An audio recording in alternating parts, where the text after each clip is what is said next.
So let's make sure we know when splitting will occur.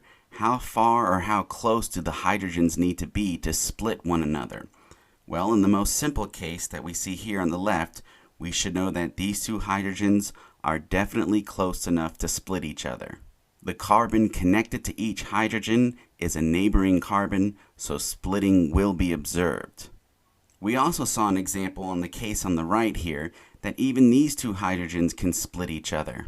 Remember, of course, assuming that they are different hydrogens. What's unique, remember, about this case is that the hydrogens are connected to the same carbon, so they're definitely close enough to split signals. However, what we haven't seen yet is this case right here.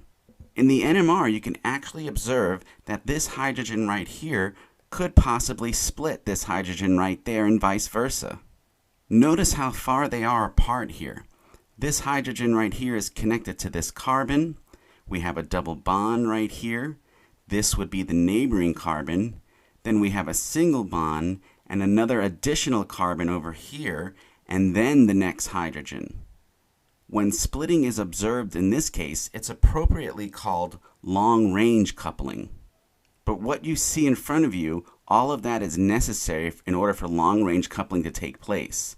The theory behind it is, notice, we have a double bond. And remember, double bonds are shorter in length. They're shorter than single bonds. So the shortness of the double bond brings these two hydrogens a little closer together. And that's why these two can actually split each other's signal.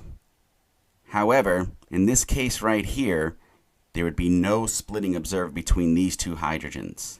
Notice there's no double bond, there's just all single bonds.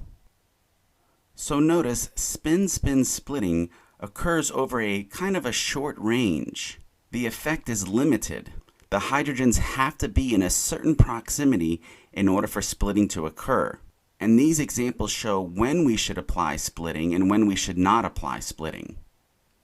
So there it is, the fourth aspect of NMR, and that is number 4 here. Peaks can be split due to neighboring or different hydrogens, and what they do is follow what's called an N+1 rule. We now know how to use that N+1 rule, but that's about it. Please watch the other online lectures to figure out why this happens and how to handle what's called complex splitting. This, remember, is just merely an introduction to this fourth aspect. There is a lot more involved here.